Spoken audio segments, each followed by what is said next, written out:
नमस्कार दोस्तों, इस लाइव में आपका स्वागत है और दिन में नहीं बल्कि शाम को जब लाइव किया था तो हमारे कुछ साथियों का कहना था कि हमें पार्थो घोष साहब पर भी बात करनी चाहिए। डायरेक्टर पार्थो घोष जो 1990s का जो दौर था, बॉलीवुड के वो एक चर्चित और कामयाब नाम थे। बॉलीवुड में उन्होंने अलग तरह का सिनेमा बनाया उस दौर में और ख़ास तौर पर नाना पाटेकर के साथ उन्होंने कुछ बड़ी ही इम्पोर्टेंट फ़िल्में बनाई। हालाँकि उस दौर में मिथुन के साथ भी उन्होंने काफ़ी काम किया और भी चंकी पांडे के साथ भी उन्होंने काम किया, काफ़ी लोग थे और लेकिन कुछ फ़िल्में उन्होंने ऐसी बनाई जो वाक़ई आज भी देखने लायक हैं और उन्होंने अपने समय में अच्छी खासी छाप छोड़ी। अब आज जब मैं दिन में ट्रैवल कर रहा था, लोकल में था तो उस समय ये खबर मुझे मिली, मैंने मोबाइल में देखा तो मैंने सोचा था कि चलिए मैं घर जाकर एक वीडियो बनाऊँगा।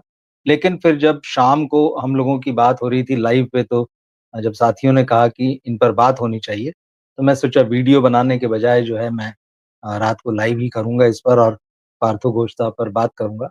पार्थो घोष साहब को जानने वाले जो भी लोग हैं, फ़िल्म इंडस्ट्री के या जो मीडिया के भी लोग हैं, वो उनको बड़ा जेंटलमैन मानते रहे हैं हमेशा और कहते रहे कि अ, भला मानुष और बाबू मोशाय जो छवि थी उनकी और वो रियल लाइफ में बहुत ही बढ़िया आदमी थे।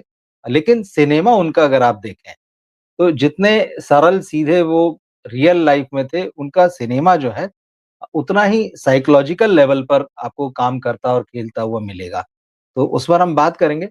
उन्होंने हालाँकि लगभग 17-18 फ़िल्में बनाई और मैंने सारी फ़िल्में तो नहीं देखी हैं, लेकिन जो फ़िल्में देखी हैं उनकी 5-6 मैंने मैं उन पर बात करूँगा थोड़ा-सा उस म जो मुझे लगा उनकी फ़िल्मों के बारे में, तो उन पर बात करते हैं और जो सबसे पहली फ़िल्म मैंने उनकी देखी थी वो मुझे याद आती है दलाल, जो उनकी कंट्रोवर्शियल फ़िल्म थी, 1993 में आई थी और उस समय मैंने ग्रेजुएशन जो है लास्ट ईयर में था या पास ही किया था। तो ये 93 में आई थी ये फ़िल्म उस समय।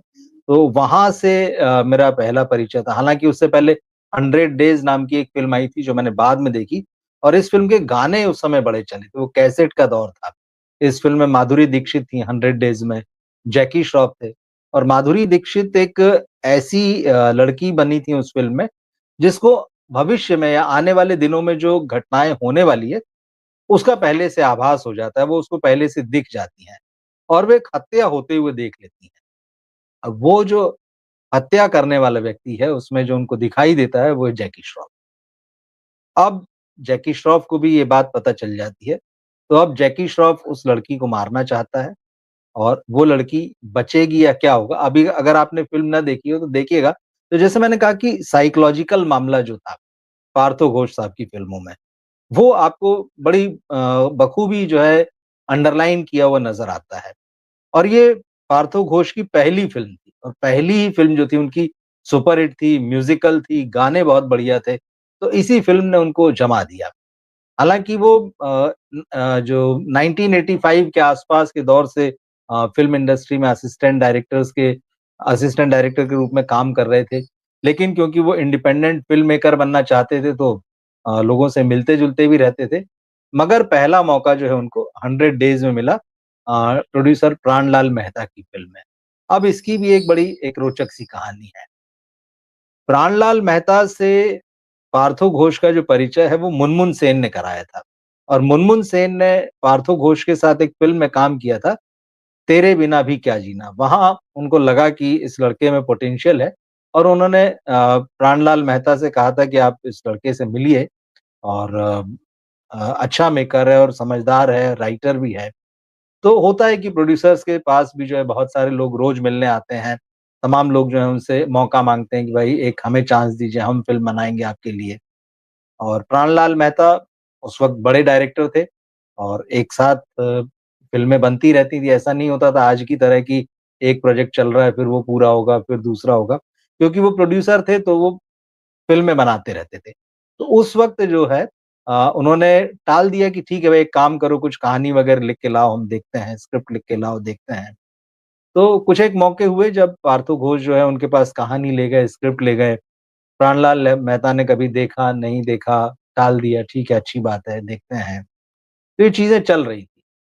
उस वक़्त जो है प्राणलाल मेहता की 2 फ़िल्में जो हैं वो सेट पर थीं। एक का नाम था 100 डेज़ और दूसरी थी जवानी ज़िंदाबाद। 100 डेज़ को अरुण भट्ट नाम के डायरेक्टर जो थे वो डायरेक्ट कर रहे थे और भास्कर शेट्टी जो थे वो जवानी ज़िंदाबाद के डायरेक्टर थे। अब इस बीच हुआ ये कि भास्कर शेट्टी का एक कार एक्सीडेंट में निधन हो गया। अब जब वो गुज़र गए, तो प्राणलाल मेहता के हिसाब से जवानी ज़िंदाबाद जो है वो इम्पोर्टेंट फ़िल्म थी। तो उन्होंने अपने अरुण भट्ट पे उनको भरोसा था तो उन्होंने अरुण भट्ट को बुलाया और कहा कि एक काम करो तुम 100 डेज़ छोड़ो और जवानी ज़िंदाबाद इसका काम देखो और इसको डायरेक्ट करो। और फिर उन्होंने पार्थो घोष को बुलवाया और कहा कि एक फ़िल्म है मेरी, उसको अगर तुम चाहो तो डायरेक्ट करो और बताया तो तुरंत राज़ी हो गए। वो तो एक मौका ही ढूँढ रहे थे कि एक इंडिपेंडेंट मेकर के रूप में, फ़िल्म मेकर के रूप में उनको मौका मिले। उन्होंने तुरंत हाँ कह दिया, तो फिर बात-वात हुई कि पैसा-वैसा क्या फ़िल्म के डायरेक्शन का। तो उस समय मतलब ये 19 ये फ़िल्म आई थी आपकी 1991 में, तो उसके पहले मतलब 90s का शुरुआती दौर। तो आज की तरह करोड़ों रुपए वाला मामला होता नहीं था, लाखों में भी नहीं होता। लाखों की फ़ीस तो स्टार लिया करते थे उस समय। तो इनको ₹5000 महीना पर जो है बातचीत हुई कि ठीक है ₹5000 मिलेगा और महीने का और आप ये फ़िल्म बनाइए। अब माधुरी दीक्षित की उस फ़िल्म में जैकी श्रॉफ थे और ये फ़िल्म जिस तरह से थ्रिलर थी, इंटरेस्टिंग और लोगों को बहुत मज़ा आया इस फ़िल्म में। और क्योंकि गाने भी अच्छे थे और किसी और वो समय था 90s का म्यूज़िकल दौर आप याद कीजिए। गाने बहुत अच्छे हुआ करते थे फ़िल्मों में। तो फ़िल्मों के गाने और फ़िल्म का थ्रिल उस समय ये बड़ी अलग तरह की फ़िल्म थी। लंबे समय से उस तरह की फ़िल्म नहीं आई थी। फ़िल्म का पोस्टर भी मुझे याद है कि 2 आँखें बनी हुई हैं अंधेरी जैसे उसमें और नीचे माधुरी दीक्षित है और जैकी श्रॉफ का चेहरा कुछ दिखता है, कुछ नहीं दिखता है। तो इस तरह के पोस्टर बने थे और नीचे एक लाश है उस पोस्टर में। तो ये सारी तो पोस्टर भी बड़ा थ्रिल पैदा करता था। तो ये फ़िल्म उस समय चली। और इसके बाद में जो है प्राणलाल मेहता मतलब वही होता है कि जो टैलेंट होता है उसको एक मौका काफ़ी होता है। तो 1985 से उनका जो स्ट्रगल चल रहा था वो देखते-देखते इस एक फ़िल्म में खत्म हो गया और इस फ़िल्म ने उनको एस्टेब्लिश कर दिया। तो इसके बाद उनकी एक आध फ़िल्म और आई, लेकिन उसके बाद उनकी जो फ़िल्म आई दलाल जिसका मैंने शुरू में ज़िक्र किया और मैंने कहा कि पहली फ़िल्म उनकी अगर कोई मैंने देखी थी तो वो दलाल थी। दलाल में मिथुन चक्रवर्ती थे, आयशा जुल्का थीं। अब ये फ़िल्म जो है वो कंट्रोवर्सी में फँस गई। और ये कंट्रोवर्सी हालाँकि रिलीज़ से पहले ही आ गई थी और उसमें वो भी बताऊँगा थिएटर का एक्सपीरियंस कैसा था, कई जगहों पे इस तरह की चीज़ें होती थी उस समय। अ, इस फ़िल्म में आयशा जुल्का पर एक सीन फ़िल्माया गया था, रेप सीन। तो अब जिस तरह से पार्थो घोष फ़िल्माना चाहते थे वो उसमें ये था कि बैकलेस तो उस समय बैकलेस एक बड़ी चीज़ थी और रेप सीन वगैरह, तो आयशा जुल्का ने मना कर दिया था। अब उनके मना करने के बाद में बताया ये जाता है कि पार्थो घोष ने उनकी बॉडी डबल पर ये फ़िल्म शूट किया और काफ़ी रिवीलिंग था, जिस तरह से शूट किया गया, जिस तरह से बैक दिखाया गया उसमें और ये बात आयशा जुल्का को नहीं पता थी। लेकिन कहा ये जाता है कि जब फ़िल्म का ट्रायल शो हुआ और उसमें एक जर्नलिस्ट ने भी जब उस शो को देखा, तो उसने आयशा जुल्का को फ़ोन करके कहा कि ये किस तरह का काम किया है? तो उसने पूछा कि भाई क्या बात है? उन्होंने बताया ऐसा-ऐसा सीन है। तो आयशा जुल्का जो है बहुत नाराज़ हो गईं और उन्होंने इनसे पार्थो घोष से बात की तो पार्थो घोष ने कहा नहीं, नहीं ऐसा कुछ नहीं। तो ये जो है पूरी कंट्रोवर्सी पर फाइनली वो सीन जो था, वो फ़िल्म में था और उसको लेकर मतलब काफ़ी हंगामा भी हुआ, विवाद भी हुआ। आयशा जुल्का भी जो है वो मीडिया में गईं, उन्होंने आरोप लगाए। लेकिन होता यही कि जब फ़िल्मों में कोई कंट्रोवर्सी हो जाती है तो वो फ़िल्म को जो है वो बड़ा एक तरीके से फ़ायदा पहुँचाती है। इस फ़िल्म को भी बहुत फ़ायदा हुआ इससे, ये फ़िल्म चली, सरप्राइज़ हिट थी और प्रकाश मेहरा जो अपने ज़माने के बड़े डायरेक्टर थे और बड़े प्रोड्यूसर थे, तो बतौर प्रोड्यूसर ये उनकी आखिरी कामयाब फ़िल्म थी और ये सरप्राइज़ हिट थी। और ख़ास बात ये भी है कि ये जो फ़िल्म थी ये प्रकाश मेहरा की ही एक फ़िल्म उसका ये पूरी तरह से रीमेक थी। प्रकाश मेहता ने एक फ़िल्म बनाई थी अनिल कपूर और माधुरी दीक्षित को लेकर, ज़िंदगी एक जुआ। अब ये 1992 में ये फ़िल्म आ गई थी। उसी कहानी को उन्होंने दलाल के टाइटल से बनाया और उस फ़िल्म को जो है पार्थो घोष साहब ने डायरेक्ट किया। तो एक ही फ़िल्म पर आज की तरह चीज़ें नहीं थी चीज़ें आराम से बनती थी धीरे-धीरे और ये सब एक्सपेरिमेंट करते रहते थे। आप रीमेक भी कह सकते हैं, लेकिन और पूरी तरह से मतलब जो कहानी ज़िंदगी एक जुआ में थी, वो सेम कहानी जो है दलाल में थी। आप दोनों फ़िल्में देख सकते हैं, मैं आपको कहानियाँ रिवील नहीं करूँगा। आपको सारी चीज़ें जो है नेट पे भी मिल जाएगी और आप चाहें तो फ़िल्म भी देख सकते हैं। तो ये फ़िल्म। तो अब इसमें ये हुआ कि फ़िल्म तो चल गई, आयशा जुल्का का जो सीन था, वो भी जो है काफ़ी कंट्रोवर्शियल हो गया। इस फ़िल्म में गाना था और उस गाने ने भी काफ़ी हंगामा खड़ा किया और वो गाना था, चढ़ गया ऊपर रे, अटरिया पे लोटन कबूतर रे। 90s में एक वो भी दौर आया था कि जब डबल मीनिंग वाले गाने वो आए थे और उस दौर में इस तरह के गाने जो थोड़ा-सा टिटिलिएट करते थे या जो थोड़ा द्विअर्थी होते थे, ये दौर आया छोटा-सा और चले उस समय गाने और तमाम बड़े एक्टर्स पे भी वो गाने शूट किए गए, बड़े सिंगर्स ने वो गाने गाए, ये सारा। तो ये जो गाना था इस पर काफ़ी हंगामा हुआ, लेकिन इससे भी फ़िल्म को फ़ायदा पहुँचा। तो कुल मिला के जब ये सारी चीज़ें हुई तो इसका टोटल फ़ायदा जो है, वो पार्थो घोष साहब को मिला। तो जैसे मैंने कहा कि उस समय मैं ग्रेजुएशन लगभग-लगभग खत्म ही किया था या करने वाला था। तो थिएटर में जहाँ मैंने ये फ़िल्म देखी थी, अब और कई जगह से ये चीज़ें भी आई थी कि वो जो सीन था आयशा जुल्का को जिस पर आपत्ति थी, कई जगह पर ये होता था कि बहुत सारे जो अ, थिएटर मालिक थे या जो डिस्ट्रीब्यूटर थे, फ़िल्म को कुछ उस इस तरह से चलाया जाता था कि उस शॉट पर कुछ सेकंड्स के लिए रोक दिया जाता था, जिससे क्योंकि लोगों की मेमोरी में ये बहुत साफ थी कि इस बात को लेके कंट्रोवर्सी हुई है। तो बहुत सारे लोग जो है वो उसको फ़िल्म को शायद इसलिए भी देखने गए थे। तो ये भी चीज़ें हैं। तो दलाल जो है वो उनकी एक और बड़ी फ़िल्म थी। बाद में फिर मैंने 100 डेज़ भी देखी, तो ये फ़िल्म। लेकिन जिस फ़िल्म ने नाना पाटेकर को जमाया और पार्थो घोष मतलब ऐसे नाम हो गए कि यार कमाल का मेकर है और जैसे मैंने कहा कि साइकोलॉजी के साथ खेलने वाला काम, वो फ़िल्म थी अग्नि साक्षी। अग्नि साक्षी में जो है नाना पाटेकर, जैकी श्रॉफ और मनीषा कोइराला मतलब ये जो तिकड़ी थी और ये इतनी खतरनाक फ़िल्म है आज भी आप देखें मगर मत आप ये समझिए कि अगर आपने ये फ़िल्म नहीं देखी है, देखी होगी तो आप जानते होंगे, लेकिन अगर आपने ये फ़िल्म नहीं देखी बगैर वॉयलेंस के कैसे रोंगटे खड़े किए जा सकते हैं देखने वाले के। बगैर वॉयलेंस के कैसे उसको अपनी सीट पर देखने वाले को जमा दिया जा सकता है कि यार वो एकदम साँस थाम के बैठा रहे कि यार अब क्या होने वाला है। नाना पाटेकर का कैरेक्टर इसमें ये था कि जैकी श्रॉफ और मनीषा कोइराला जो हैं वो बताया गया है कि उनकी शादी हो गई और वो कहीं जाते हैं हनीमून पर या मुझे बहुत लंबा समय हुआ याद नहीं है, तो कहीं जाते हैं और वहाँ पर नाना पाटेकर भी पहुँचते हैं। वो कहते हैं कि यार ये महिला जिससे तुम्हारी शादी हुई जैकी श्रॉफ को समझाते हैं, ये तो मेरी पत्नी है।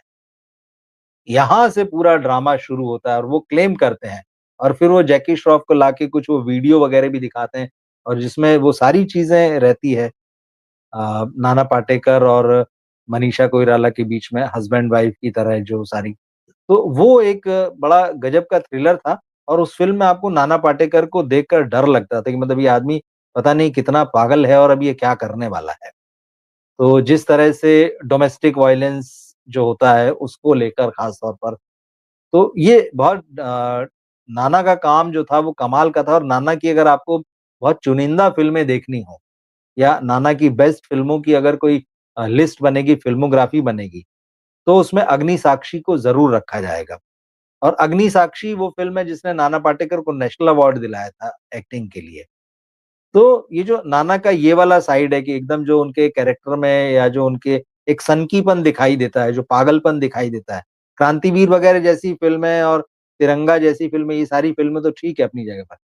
लेकिन वो जो पर्सनल रिलेशन में एक अगर ये व्यक्ति जो है किसी के साथ रह रहा है, उसके साथ रिलेशनशिप में है, तो कैसा हो सकता है? तो नाना की इमेज भी कुछ उसी तरह की थी उस समय। और एक और चीज़ थी जिस वक़्त इस फ़िल्म की शूटिंग चल रही थी, उन्हीं दिनों ये चीज़ आने लगी थी कि नाना और मनीषा के बीच में जो है काफ़ी नज़दीकियाँ हैं और शादी तक की खबरें जो हैं वो उड़ गई थी। लेकिन ठीक है, वैसा कुछ नहीं हुआ। और एक और बात है अग्नि साक्षी एक हॉलीवुड फ़िल्म जो थी, उससे इंस्पायर थी या कह सकते हैं कि उसी कहानी को ले लिया गया थ्रिलर थी, स्लीपिंग विद द एनिमी। तो अब उस समय ये होता था कि आज के जैसा मामला नहीं था। उस समय हॉलीवुड की फ़िल्मों को यहाँ के डायरेक्टर प्रोड्यूसर सीधे-सीधे कॉपी कर लिया करते थे और कई बार होता था कि एक ही फ़िल्म की 2-2 3-3 कॉपीज़ जो है अलग-अलग बन रही। तो ये स्लीपिंग विद द एनिमी जो है, एक तरफ अग्निसाक्षी बनी, दूसरी तरफ याराना नाम की फ़िल्म बनी जिसमें माधुरी दीक्षित थी और तीसरी फ़िल्म बनी दरार जिसमें जूही चावला थी। अब पार्थो घोष ने इस फ़िल्म के लिए माधुरी को भी अप्रोच किया था, जूही को भी अप्रोच किया था। लेकिन फिर ये था कि भई वो ऑलरेडी इसी कहानी पर बन रही फ़िल्म, ऐसी ही फ़िल्म में वो जो है काम कर रही हैं। तो इस ये सारा मामला है। तो ये एक फ़िल्म थी जो आप अगर मैं अपनी तरफ से कहूँ कि आपको अगर पार्थो घोष की कोई एक फ़िल्म देखना चाहिए, तो मैं कहूँगा कि फिर आप अग्निसाक्षी देखिए। कंप्लीट फ़िल्म जैसी लगती है ये और आज भी आप इसको देखेंगे, आपको देखने में इसको उतना ही मज़ा आएगा, उतना ही थ्रिल है इस फ़िल्म में। एक और फ़िल्म जो नाना पाटेकर की भी बढ़िया फ़िल्मों में है और पार्थो घोष ने इसके बाद बनाई थी, वो थी गुलाम-ए-मुस्तफ़ा। गुलाम-ए-मुस्तफ़ा नाना पाटेकर इसमें एक अंडरवर्ल्ड डॉन तो नहीं लेकिन क्रिमिनल बने हैं और फिर उनको एक लड़की से प्यार हो जाता है। अब बात वही बहुत समय हुआ फ़िल्म को देखे, रवीना टंडन थी। तो नाना पाटेकर की ये फ़िल्म भी जो है काफ़ी इंटरेस्टिंग फ़िल्म है और बताया ये जाता है कि नाना पाटेकर इस फ़िल्म के घोस्ट डायरेक्टर थे। अब ऐसी चर्चाएँ जो हैं क्योंकि नाना ने प्रहार जैसी फ़िल्म बनाई है और नाना का हमेशा जो है वो डायरेक्शन में भी इंटरेस्ट रहा है। बाद में भी कुछ फ़िल्में बनाई हैं उन्होंने। तो ये कहा जाता है कि इस फ़िल्म को उन्होंने घोष डायरेक्ट किया था। लेकिन ये फ़िल्म भी बॉक्स ऑफिस पर सक्सेसफुल रही और पार्थो घोष की एक और फ़िल्म मतलब जिसको मैंने बड़े शौक से देखा था और उसकी भी वजह थी, वो थी युग पुरुष। इसमें भी जैकी श्रॉफ थे, इसमें भी मनीषा कोइराला थीं और ये भी एक साइकोलॉजिकल थ्रिलर तो नहीं करेंगे, एक सोशल ड्रामा था और रशिया के जो बहुत बड़े उपन्यासकार माने जाते हैं, जो दुनिया के सबसे बड़े उपन्यासकारों में गिने जाते हैं, जो कि मन की जो कहना चाहिए कि मन किस तरह से सोचता है, दिमाग किस तरह से सोचता है, वो जो साइकोलॉजी है, उसको लिखने में मास्टर माने जाते हैं फ्योदोर दोस्तोयेवस्की। उनका एक उपन्यास है द इडियट। ये फ़िल्म जो है उसी से इंस्पायर थी। तो उसी तरह का कैरेक्टर आई थिंक यशवंत नाम था उस फ़िल्म में नाना पाटेकर का। तो ये जो फ़िल्म थी युग पुरुष, ये उसी प्लॉट को लेकर जो है वो बनाई गई थी और ये बहुत अच्छी फ़िल्म है।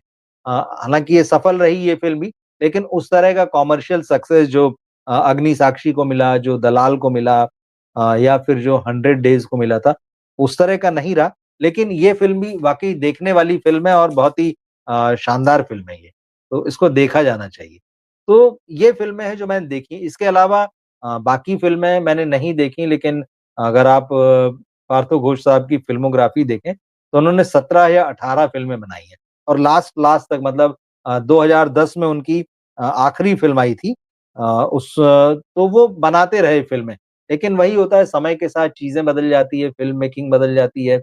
कहानी कहने का तरीका जो है वो बदल जाता है, तो काफ़ी सारी चीज़ें बदलती रहती हैं और फिर एक होता है कि एक समय होता है जब जब तक आप काम करते हैं तो एक अलग एनर्जी होती है और आपको सब कुछ लगता है कि हाँ, जैसे हम सोच रहे हैं वैसे ही चल रहा है।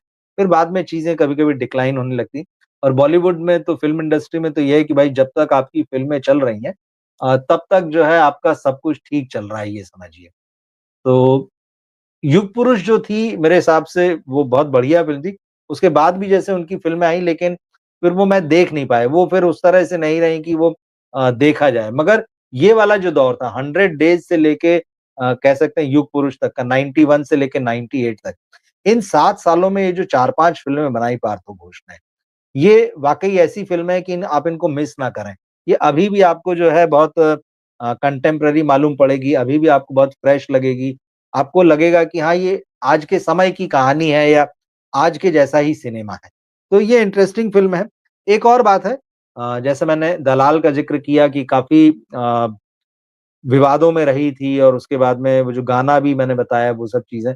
तो उस वक़्त जो है क्योंकि वो नए ही थे, उनकी तीसरी ही फ़िल्म थी और 3 फ़िल्मों में से दूसरी फ़िल्म जो सुपरहिट थी, तो उनसे मीडिया में सवाल पूछे जाते थे हर नए मेकर से पूछे जाते हैं तो उस वक़्त जो स्क्रीन अखबार निकलता था, एक्सप्रेस ग्रुप का, उसमें एक इंटरव्यू जो है वो छपा था और ये तमाम कंट्रोवर्शियल चीज़ों को लेकर बातचीत थी एक इंटरव्यू में। तो उसमें पूछा गया था कि भई आप किस तरह के फ़िल्म मेकर बनना चाहते हैं या कंट्रोवर्सी को लेके।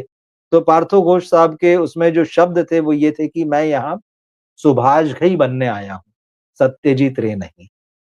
नो डाउट सत्यजीत रे जो हैं बहुत महान फ़िल्मकार हैं। शायद इंडियन सिनेमा की हिस्ट्री के सबसे बड़े मेकर उन्हें कहा जाता है, बहुत से लोग भी इस बात को मानते हैं और उनके कद का कोई भी इंटरनेशनल मेकर जो है, हमारे यहाँ से नहीं निकला है। तो ये बात सही है, लेकिन सुभाष घई की भी जो जगह है वो किसी से कम नहीं है। सुभाष घई ने जिस तरह से सिनेमा बनाया है और एक दौर में वो शोमैन कहे जाते थे। राज कपूर पहले शोमैन थे इस इंडस्ट्री के, तो सुभाष घई को उनके बाद में दूसरा शोमैन कहा गया।